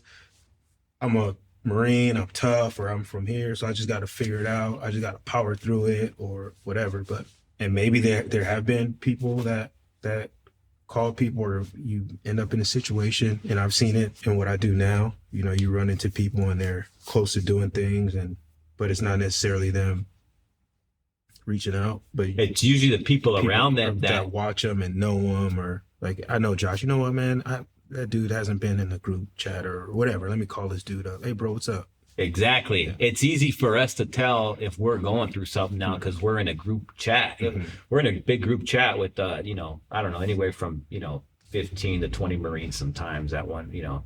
It's brutal. We're ruthless in this chat. Yeah, so they are. It's like, it's hard to hang in this chat, and we don't let a lot of people exit out, you know. So it's probably not healthy, you know what I mean? It's easy to read, you know. If I don't see you in the chat for a while, you're not being responsive or anything. Mm-hmm. It's like, hey, I got to call Mike, you know, what's going on. Right. And there's been times I've called you, and because of that, you were dealing with some shit. Right. You know what I mean? Yeah. So I think it's up to the people around other vets like that to read the signs, yeah, and to be proactive with it. Mm-hmm. I don't have the solution, man. I don't know what the solution is right now, but the whole, like, you know, pick up the phone and call someone, that ain't doing shit. Most people aren't doing that. I feel like, you know, I don't know. I agree. I agree. At least I can only speak from my personal experience. From me, or like, again, people that I know that have either taken their lives. There's signs. There's always signs, but never like, hey, let me call someone because I'm feeling like this. Especially you get to a certain point in that, like, cycle. As soon as it's a cycle, right? You maybe, like, in the beginning you start feeling a certain kind of way. Maybe in the beginning you'll call someone and be like, hey, man, you know, whatever. But hey, this person's super busy, so I'm not gonna bug them. This person has kids, or I mean, look at Marcos. I feel like, I mean, when you look at it in hindsight, you see signs, right? For you guys that don't know, one of our really good friends, Michael Sanchez, he took his life in October 2018, and he was in the group chat, and you could tell, you know, when you look back, like, he was going through it. Mm-hmm. You know, he was really going through it, wanting to fight everybody. You know, you guys are beefing back and forth for a bit over something dumb. I think so I like to get, just for context, I like to get in the chat and, like, stir the pot. I think at the time, one of the big things I would get in there and talk about was Colin Kaepernick. That's right. So everyone had their strong opinions about it, and I really didn't care either. Well, I do have an opinion on it, but I have to be opposite of what everyone is saying. Exactly. If I believe it or not. And I think that like started some stuff. Yeah. I mean, that happens with everybody, though. Like, it's crazy how everybody knows you jump in there just to stir the pot, which a lot of us do. And you're saying things that you don't even agree with, but you know it's just gonna. I don't understand how it keeps pissing people off. Right. It's like, dude, you know what Mike's in there doing? Like, why do you keep falling for it? You know what I mean? But I think Marcos was in a state where, I mean, I don't know. Sometimes I feel really bad for putting him in the group chat. You know what I mean? Yeah. I feel like maybe that wasn't the best. You know, there's, you know, I'm not trying to feel guilt or, like, you know, put guilt on any of us or anything like that. But I just felt like, man. And what's interesting is that's how I found out that he took his life. Yeah, in a group chat. I remember we're me, my wife, and I think it was my sister. We're in New York, and I was just coming in. We were just coming in from outside because I wanted to watch the playoff game, the Dodgers play, and I had to go upstairs to go to the bathroom. And you know, I sit on the toilet and I take my phone out, and it's a text from Marco's phone saying, "Hey, this is Danielle, Marcos's wife, who we all know. Marcos just shot himself." And I remember, I think I text something like, because the group chat is dark, you know, so I think I text something like, hey, this ain't nothing to play around with. Like, right. This is the dark of dark. Right. Like, you know, like, this isn't like, we don't cross that. Yeah, that's crossing the line. And so I remember I called up Danielle right away, and man, she was screaming on the phone, crying, telling me, Josh, Marcos shot himself in the head. I'm putting pressure on the wound. The police are on their way, the ambulance. And I think I think you and Adam might have been on your way too, right? Yeah, we ended up going. I think after you were like, this is serious, bro. Like someone needs to go over there. So it was after you talked to her, I think. That was rough, man, because the kids were there, his boys. Now it's like it's hard for me to even like look at his oldest boy, Aiden, you know, because dude, they look identical. Mm-hmm. It's like, dude, it's hard to look at his face and not get emotional because you're just like, man, that's Marcos right there, man. That's crazy. I remember he was at the house helping me fix my audio equipment. Yeah, that was funny. The audio equipment that was wireless, and he came over to try to wire everything together, and we didn't realize that the sound bar, the sound bar, it was wireless, and we didn't need to wire anything. And we spent like an hour and a half to 2 hours or 3 hours trying to figure out how to wire everything up. And Marcos had a headlamp on, and Yeah. I'm glad I got those pictures though, you know, of that moment right there. That interaction though in a group chat, I remember him there's like kind of an upswing. We joked around about that a little bit. He was like had been a lot more positive, even with the what we're doing. You guys were doing like some weight loss thing, and I don't know if you remember that. We're doing like some challenge or something. No, it like wasn't. that. It was a challenge, and of course, Adam, you nerd, he made the spreadsheet. Oh, that's right. And I think like that, just that involvement, I think he got better. But yeah, he relaxed. He wanted to fight for a while, but I remember, you know, he was wanting to fight you for a while, and not like on a hatred thing. He's like, oh, I just want to throw some gloves on, squabble, and then call it, you know, just like we did in the Marines and stuff, right. You know. I remember when Marcos first moved back down from, you know, because he's from Salinas, California, and he moved down from up there to Long Beach, and he had come over, and I could just see he was a different person, man. And you know, and by the way, when he came over to help me with the audio equipment, I remember he had 13 bottles of medication in his backpack. And I saw that. I'm like, Marco, what? Those all can't be your medications, bro. Are you taking other people's medications? What's going on? He's like, no, these are all prescribed by the VA. I said, there's no way, dude. He hands me his backpack, and I looked at every single bottle prescribed by the VA with his name on it. And I was like, how can the VA prescribe you 13 bottles of medication? That is wild. His brain was rewired, dude. And I remember him being at my house, a previous house that I had before that. He started talking about wanting to fight again, but me, kind of in a playful way though. He's like, remember when we were doing, when all the guys were doing CCI, you know, before the whole mixed martial arts and belts and stuff. It was close combat instructors course and stuff. They were thrashing us, you know, through that, and we would do the bull in the ring and box, and you stayed boxing until you lost or until you beat too many people up, and they'd bring you out.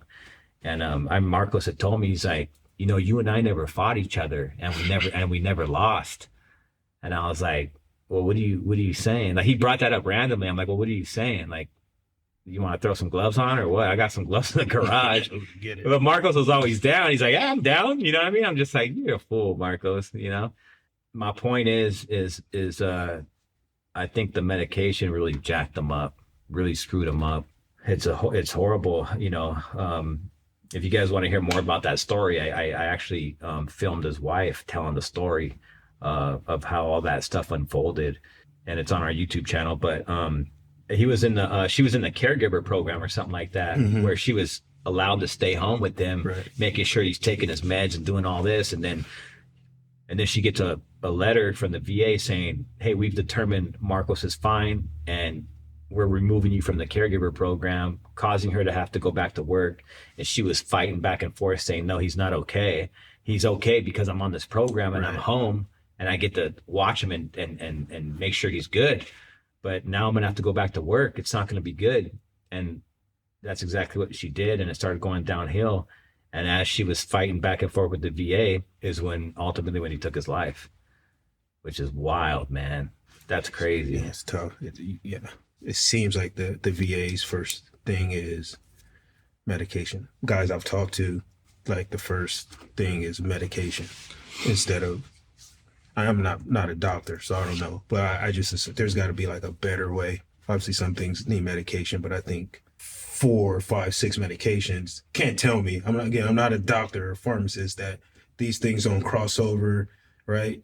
Because this medication causes you not to be able to sleep. So let me give you this medication so you can sleep, but then this medication side effect is something else. And then at some point you lose focus on like what the real problem is. And I think it just goes downhill. And then again, that's when you talk about guys, hey, reach out if you're feeling this kind of way. Well, I feel this way all the time because all these damn medications, right? It's not just the VA, it's doctors everywhere. Right. They just want to pump you with medication right away. It's the first thing that they talk to you about. Oh, I could prescribe you this. This helps with this and this. Mm-hmm. They never talk about like, what's your diet look like? What are you eating? You know, are you exercising? Right. What type of exercise are you doing? What's your daily routine look like? Mm-hmm. What are you doing with your life? You know, what kind of career do you have? Do you enjoy your career? What's going on? You know, is there any stress here? How's your marriage? All that, you know, this medication will make you feel better. That's crazy. Yeah. And all that stuff's coming out a lot more now, you know. Hopefully things start to change. Get better, yeah. And it's to your point, man. We're the first line. Yeah. People around you. And I will say, man, I know, like, you come a long way, you know, with all the stuff that you're doing with this. And definitely appreciate it. And I've known you for like 20-some years. 25 years. 25 years. And 25 years ago, if they'd have been like, hey, Mike, Josh is going to be interviewing people and like helping vets, man. What do you think? Like, what do I think? I think this fool just choked me out in the barracks bedroom. I don't know if you remember that. I'm not going to let you forget that one. Yeah, that was an accident. You accidentally choked me out. I accidentally choked you out. You want to tell the story? First of all, I weighed like 120 pounds. Yeah. Right? I was like some little dude, and then you had me by at least like 70 pounds. I was probably like 210 pounds. In the gym. Solid. Right? Solid dude. And we're like messing around. I don't know what we're doing, messing around. And you're like, hey, come here, let me try something. And my dumb ass, okay. Next thing you know, like I slammed my head on the side of the. So I put Mike in a choke. I put you in a chokehold. In a sleeper. In a sleeper. Yeah, to where I didn't fully cut off your circulation, but I just squeezed my biceps, you know, a little bit. And I didn't realize, I thought you were faking it because I felt you kind of like going out a little bit, but I'm like, he's just playing. And then I felt your dead weight and I kind of let go. And then that was a dumbass move on my part to just let you go because you fell and you fucking smacked your head on the nightstand. And I was like, oh shit, I got scared for a second. Because I was like, man, is this dude gonna wake up? Like, and then you woke up, and then I was like, oh man, my bad, Mike. You choked me out, man. Josh was a bully, not the bully, but like, I just remember there in security force, you were like the dude. Where like, even as the senior Marines were like, you just had this matter of fact way, so they wouldn't mess with you. Or you like tell people how it is. I was very direct. 18, 19-year-old Josh to now to like the things you've done and the things you're doing for this community is just awesome. Thanks, man. Yeah, I was hard-headed. I mean, coming from the environment, like how I grew up, like similar to you, I mean, I got jumped into a gang in 8th grade, you know, and then, you know, I grew up, I had a rough childhood and stuff, but I understood the chain of command and all that. And I just didn't like somebody telling me what to do in a disrespectful way. Mm-hmm. Like, hey, fucking boot, grab the broom and start sweeping the catwalk. These catwalks need to be clean. And we get up at 5 a.m. They need to be clean by when we get up. You ain't got to ask me like that. You could just say, hey, man, you need to sweep these catwalks. Okay, make sure this is that. You know, I get it. I'm the boot. But don't fucking talk to me like in a disrespectful way, you know? Don't humiliate me. You know what I mean? I didn't really like that. And I didn't do that to anybody else either when I was a senior Marine, you know? I felt like I protected people that was getting done too. You know what I mean? Like, why are you talking to them like that, man? You know, like, I don't know. I had a hard head in boot camp too. I remember one of my drill instructor Sergeant Esparza.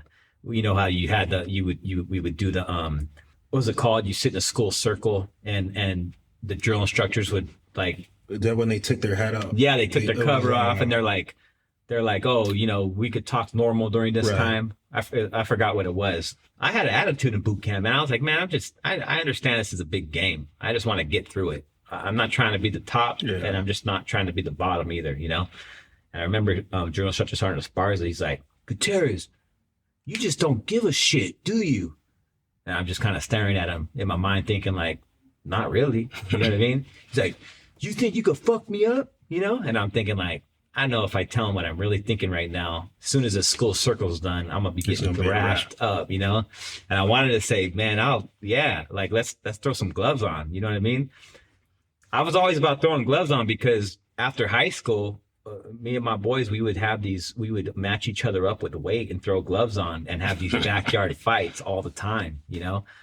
I never mind, throwing some hands with somebody or anything like that. I was just real hard-headed. That's a good way to settle stuff. I remember Rojas was like, you remember when I yelled at Rojas? Mm-hmm. I was a Lance Corporal, but not a senior Lance Corporal. There's a difference between a Lance senior Corporal. Lance Corporal, that's right. Yeah, and I remember our squad, we wouldn't trickle down the formation individually. We went all together. So we waited till the last person was ready. And I remember the platoon was waiting on our squad, but the platoon sergeant wasn't there or anything yet. Because you're 15 minutes prior to 15 minutes. Exactly. And Rojas was like, hey, second squad, hurry the fuck up. He just started talking shit. And I remember I was like, hey, Rojas, how about you shut the fuck up before I come down there and fuck you up? I was so pissed, dude. And he didn't say shit, but what he did is he went and told, I remember Corporal Gilmore was my, I forgot whether it was my team leader or squad leader. I think he might have been the squad leader at the time. And he comes, grabs me by the way, Gilmore was a strong motherfucker, dude. Like he probably weighed about 170 pounds, but he was benching like 300 something pounds. And I was like, this motherfucker. He was a good dude. And he's like, Gut, come here. He's like, you can't be fucking talking to senior Lance Corporals like that. That was the thing. I said, hey, Corporal, like this dude's yelling up at our squad, talking shit. He ain't even part of our squad. Like, he's like, I get that, but you come tell me. I was like, man, why can't me and him just handle it? He's like, you can't be doing that all the time. You know what I mean? I'm like, fuck, why not? Right. Why not? You want to open up your mouth, man? Like, let's handle it. You know what I mean? And then we'll squash it. I'm never one to carry the beef. You know what I mean? I'll grab a beer with you after that, as long as you don't act that way again. You know what I mean? And I'm willing to get my ass beat if you could beat it. You know what I mean? So probably wouldn't happen though. Yeah. Not in that time and not then. It was fun, man. Security forces was fun. It was my favorite. Like, yeah, I enjoyed it. I really enjoyed it. I love my all my brothers too with Tutu. I was with Tutu Golf in Lejeune. Those guys are fucking savages too, man. They're dirty savages though. They're not it wasn't no spit shine boots and I'm not part of the digital. I never owned a pair of digital cameras ever. No, I did. That became a thing when I was there. I guess all the guys I still keep in touch with are from Bangor. Like all the guys in that little group. What'd you think of this new setup? Dope, man. Yeah. I gotta figure it out. I don't know. You guys watching this, let me know in the comments. This is a new setup.